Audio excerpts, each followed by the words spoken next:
Welcome to CDN News. I'm your host, Brother Jeremiah. Today, we are going to discuss the updates to the Heritage Foundation Project 2025, or should I say, Project 2026. Today, as my guest is Brother Scott from Built to Truth. Here's a quick clip of Brother Scott when he was at Little Light Studios back last year.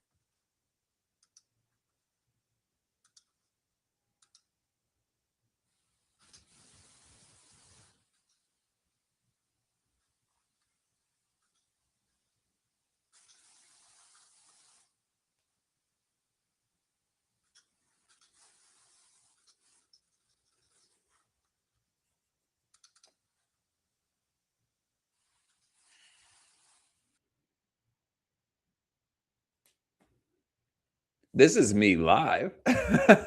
That's not me at Little Light Studios. Little Light Studios has a lot better studio than this hotel room background.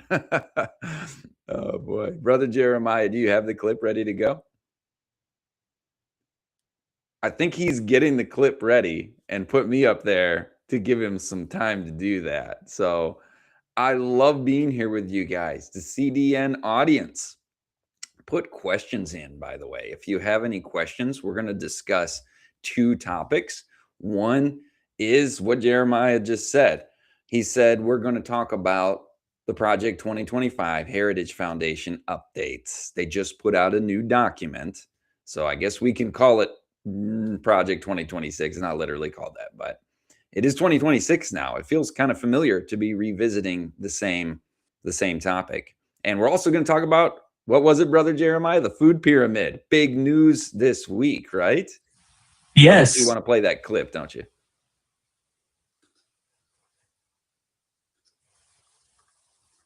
Well, he may have a connection issue because, Brother Jeremiah, you are frozen.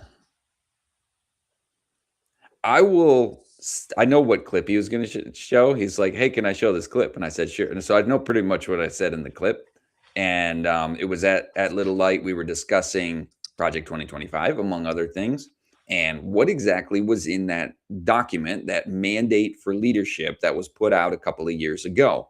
This was the nation's most influential conservative think tank, Heritage Foundation, putting together a 900-page phone book-sized document on how they want to see the incoming administration that they were hoping would be one of their party apply various policies. And so they have 900 pages of many conservative principles and policies. One of those got the attention of prophecy students, and that was on page 589, and it was called Sabbath Rest. Brother Jeremiah, do you want to play that clip, or should we just keep rolling? Yeah, so let's see if I can get it to work this time. Okay. Yep, it's not working. That's all right. Actually, as we go forward looking at the new document, we have a visual, a graphic of the old one too. So we'll just hit pause on that, and we don't need to show the clip. It's fine. What is this new document? It's actually about the family, restoring the family, and there's much to affirm in calls for restoring the family. This is God's design in Eden. I've done seminars on this, as some of you probably know, Raising the Remnant, True Education seminars. Media on the Brain is really also about our families, getting a balanced view of media. So there's a section in there on religious freedom, and then the next section after that is on what they call a uniform day of rest. So here they are in 2026, calling for more Sunday laws. If you want to bring up the first graphic, I can show folks what's actually in the document. You don't want to take somebody's word for it. Let's actually look at it and read it. In the religious freedom and conscience section of the 2026 document here from Heritage Foundation, I actually really like that section. I think you all will too. There's a part where they said it was not good that during COVID, during the lockdowns, churches were closed down and liquor stores were open. And churches were demoted. Religious expression was demoted as something that's non-essential. I was like, amen. My hat is off to whoever wrote that section of this new document. It is actually excellent. And I'll quote it for you in just a moment when that graphic comes up. But they talk about the lockdowns. They talk about free exercise of religion needing to be protected. They talk about religious pluralism actually being okay, a virtue in a society that is diverse. So I was like, wait, what am I reading? You don't expect that when you're used to page 589 of Project 2025's mandate for leadership that says we need a communal day of rest. That sounds very uniform in its approach, not pluralistic, not allowing diversity and freedom of conscience, but we will have a communal day of rest. That's what got my attention 2 years ago when I saw the mandate for leadership document. This most recent document that was published this past week, which I think we're going to see graphics and quotes from, it shifts from the language of communal day of rest to uniform day of rest. Now, those are similar. It's getting at basically the same thing, a singular day that will be recognized in society, in the laws, and enforced in some way as the day of rest for our society. And of course, that defaults to Sunday in mandate for leadership. They said, well, we can make allowances for employers who observe the seventh day of the week. They don't get the financial penalty for being open on Sunday. But everybody else, according to mandate for leadership 2023, call for Sabbath rest national Sunday law. The law was to be, we're going to amend the Fair Labor Standards and Practices Act to make it such that all employers in America, except those who observe the seventh day of the week or another day of the week, must pay their employees time and a half for labor hours worked on Sunday, the first day of the week.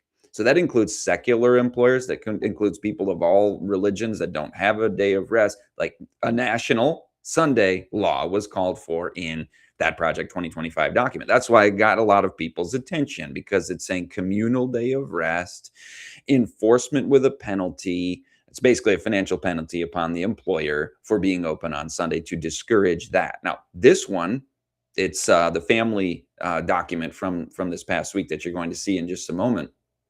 It does not actually call for a national Sunday law of any kind. So in a way, they've taken it a step back and not pushed forward harder. They're talking about local and state Sunday laws. They want more Sunday laws. There's no doubt about that.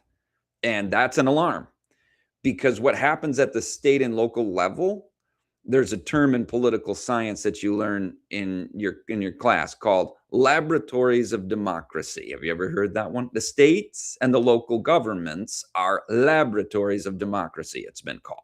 They're where new policies are experimented with that can then be adopted at the federal level, the national law that could come in to pattern itself after the state and local.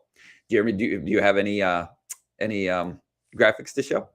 Nope, I had to restart everything. So All right, that's what it's like being live, and folks know this is the real deal. yes, absolutely. Do you want me to just keep rolling?